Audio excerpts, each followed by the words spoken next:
I mean, just good. Obviously, to get 2 wins,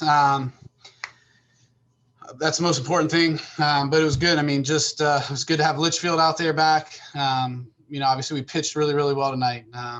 Obviously, Hunsaker gave us a huge start in the second game. Nick Vieira pitched awesome. Zach Bennett getting the save. Just we played good defense. We pitched and we got big hits. I mean, obviously Rathbone's huge home run, and then Pablo's huge hit there in the seventh to give us the extra cushion run that we needed. So, proud of the guys. We left some runs on the board, but a difficult day to hit. Obviously, with the wind howling in, you got to be able to manufacture runs and do those different kinds of things. So, but good to get 2 wins, most important thing, and hopefully we continue to do this, for the foreseeable future. You mentioned Nick Vieira when you were talking about the staff, and I look back and this was his longest appearance so far this season. So what are your thoughts on that, and how do you feel about his development, especially after? Yeah, I mean, he's been one of the biggest risers from the fall. He's worked hard, didn't get a lot of opportunities early in the year, and then got a couple opportunities and really made the most of it. And so we talk about, like, when you're not getting the chances that you deserve, you just got to be prepared and work hard, make practice important. We're inter squatting in midweek games, or in the midweeks, and he was pitching and doing a decent job, and then finally got a game where we could get him in there, and velocity was up and stuff was better than it had ever been. He only threw 36 pitches, I think. So really, even though the innings were longer than he has pitched, the pitch count wasn't very high, and that's why we just kept going to him. He was doing well and attacking the zone and getting outs and doing it early in counts. So we felt good with him that that he wasn't going to get tired just because of the innings. We just felt like the pitch count was down, but he's been great. And just really proud of him for keeping his head down and just working, never complaining, never showing that he was upset. And obviously I'm sure he's mad that he's not pitching, getting opportunities, but when he had his opportunity to pitch, he's done a great job and continues to do a great job. And again, it's culminates in today by being able to throw 3 great innings for us. So Hunter Patterson getting his third start since his return to the rotation, and he went for two innings this time. I was watching the ESPN Plus broadcast, and I heard talk of how you were saving him for the conference tournament. So yep. Considering this Patterson's last regular season start, what have you seen from him develop throughout the regular season? And just, as far as this series, what was your expectation of him today? Yeah, Hunter got off just a horrible, start in the first series, and I just felt like he just got rattled a little bit. He came back and pitched great against Ole Miss in week 2, week 3, and week 4 in the starts, just walking too many guys and not being able to get outs. And we fixed some things, but he went to the pen and pitched great, embraced that role, and got better and worked on the things that he wasn't doing a good job of. But again, this is the guy that we saw all fall and early before the season that really is showing now and really stepping up for us without Colton. So losing Colton obviously was tough, and we needed somebody to kind of step into that Friday role. And and he's done a tremendous job. Just really proud of him. I mean, still got to cut some of the walks out, but he's able to pitch and get outs and work around those walks with his stuff. His stuff is so good. And he came out today and threw great. Obviously we needed to keep the pitch count down to make sure that he's ready to go on Tuesday for the first game. Same thing that they did. Their starting pitcher got out of there after 2 innings. Just trying to set the rotation and set guys up, make sure we're 100% for Tuesday. So just needed to get him out of there. But he stepped up big time for us. We needed it, but again, this is the kind of guy that we saw all fall and in the early winter with where we expected. And so just proud of him again. And again, he showed a lot of maturity this year, where last year I felt like, moving to the pen and doing all that kind of stuff would have rattled him and just really been upset about it and let that affect him. And he understood. He went to work, pitched in some big games out of the bullpen, really just, worked on getting better, and then stepped in the role when we asked him to get back into the rotation. So just proud of him for continuing to work and not allowing the beginning of the season to kind of ruin the rest of the season. He's been able to flush it, move on, and really show his kind of true colors in terms of what kind of pitcher he is. And we needed it. I mean, we've needed him to step up, and he's done a great job for us. You mentioned Colton. Considering how big losing him was, is it kind of like magnify Hunter's return now that you haven't, especially with Colton being out? Well, I mean, we'd be in a lot of trouble if we didn't have Hunter. So, I mean, it's huge. I mean, you got to have a guy that sets the tone on the first game of the weekend. You know, on the last 2 weeks, he's been amazing and done that, and just been able to give us a chance to win games. So, I mean, not having Colton was a punch, but we talked about it. Like, and we talk about all year. Like, guys get hurt all the time. Like, you got to be able to next man up, and then the guys got to step up. And it's not a one man thing. It's the entire team. Like, the offense has to step up to help with the loss of Colton and one less guy in the bullpen. And the pitcher's got to step up, and Hunter's done that. And again, like, to see Vieira and Bennett step up today, and whatnot, and Jack, you know, has done a great job the last, 3 out of the last 4 weeks. So just good to see all the pitchers, you know, stepping up to try to help fill the gap.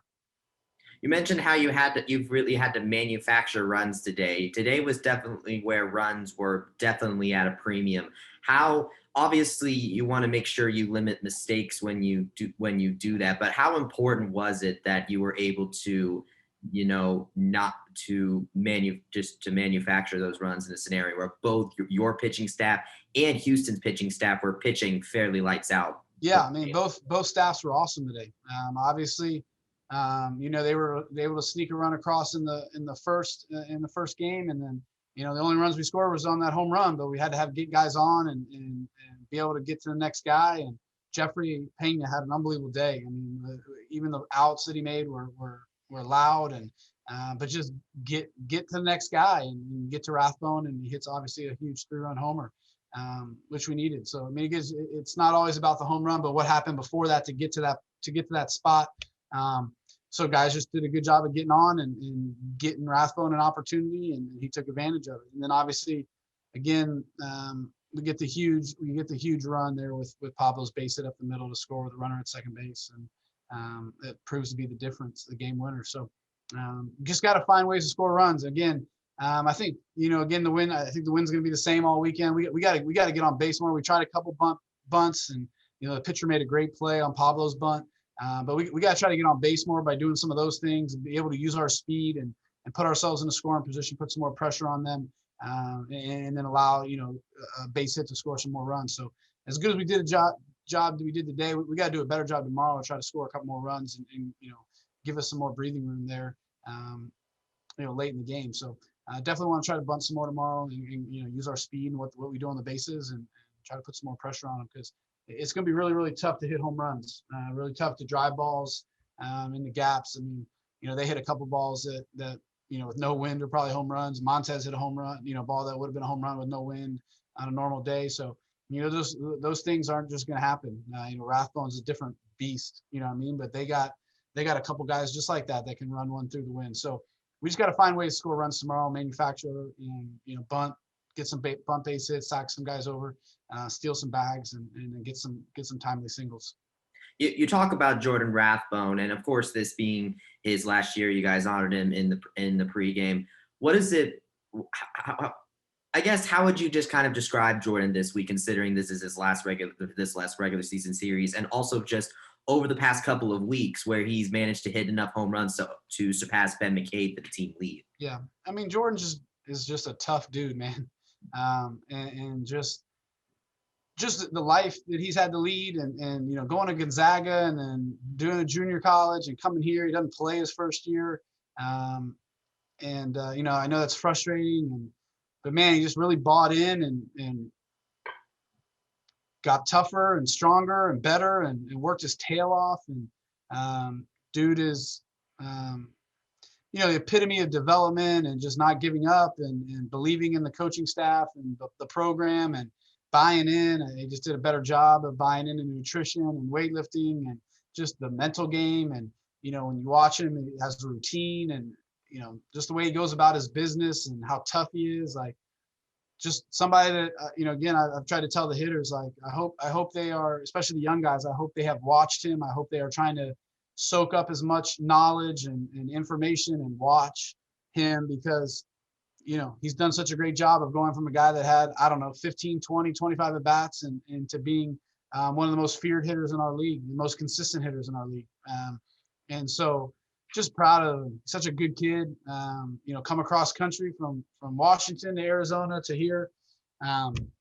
It's just not easy being away from family and all that kind of stuff, and just shows up every day, does his job. And, just really proud of who he's become and the baseball player he's become, but the person that he is and the person that he's become in the last 3 years is awesome. We talk a lot about leaving a legacy here at UCF, and I don't think there's anyone on our team that has left a bigger legacy than he has. So you mentioned you talked before about how you really wanted to not overstress your bullpen, but with this week having to save your starters for the conference tournament, you had to turn to the bullpen. So people like Vespi and McKay, and with Vespi, McKay, and everyone there. And then, of course, you have Litchfield back, and Zach Bennett has to come in for a save opportunity. Gets his first save too. Yep. So, just what were your thoughts on your bullpen's performance tonight? Yeah, I mean, we knew we were going to have to throw everybody today, and just to limit Zach and Hunter's start. We knew we were going to have to get everybody in the game. We also wanted to get some of those guys. We wanted Litchfield to throw twice this week. We really wanted Vespi to throw twice this week. He'll be back at some point. He's been extended the last couple of weeks, throwing 4 innings in relief. And so we really wanted to get him to throw on either back-to-back days or one-day rest, just to, get him back in kind of the groove and also not push him too hard. But everybody's going to have to throw again. But again, we kind of wanted that, get guys on the mound, get them feeling comfortable, feeling good. It was huge for Zach Bennett to get a save. That was awesome. That's the best he's thrown probably in 2 or 3 weeks. So that was great to see, just going out there in a tight game and being able to execute and throw his breaking ball. His breaking ball hadn't been, that's his, kind of his bread and butter, and it hasn't been as sharp the last couple of outings. So it was good to see that back. So it's just good to see everybody out there pitching, and we're going to have to see everybody again. But we knew we were going to have to use a lot of different guys. And so we were prepared for that. We mapped it out all week, just trying to figure out how many innings we were going to need from everybody. And then now it's just trying to fit the pieces together in the puzzle based on what the score is and all that kind of stuff. So, but it's good. Everybody needs to get their work in. And, if we're going to win this thing next week, we're going to need, all hands on deck, and everybody's going to have to show up and pitch a lot. So, this is kind of a good prep for that. I want to go back to the Tulane series for a second. What lessons from that series did you take? Like, what do you notice in that series that you took and you worked on as you prepared for? Well, the first thing is I missed David Litchfield. That was the first thing that I learned. Just not having him, it just thins out our bullpen, and he's such a big part of our team, just energy wise, and obviously at the end of the game just changes everything. So. But I mean, again, we went toe to toe. We could have won 3 games against Tulane, and obviously they're a really good ball club. So I just think the guys, just another opportunity where we were just a couple pitches short in a couple games. But man, 11 one-run losses or whatever it is, it's really toughened the guys, and we got a one-run win today. So it's just preparing us to be able to play those close games. So.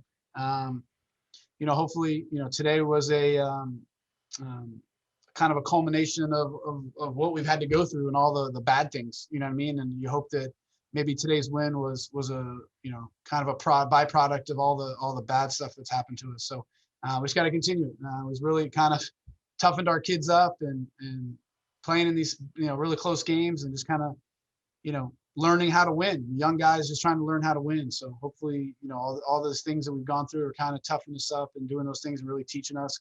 And today we were able to come out on top. So, I just think the Tulane series was just another one of those. And, and again, some of those guys that pitched today didn't pitch very well, that cost us games. And, that's a learning experience, to be able to come out and attack and trust your stuff. And so, again, hopefully last week was kind of, a big reason why we won today.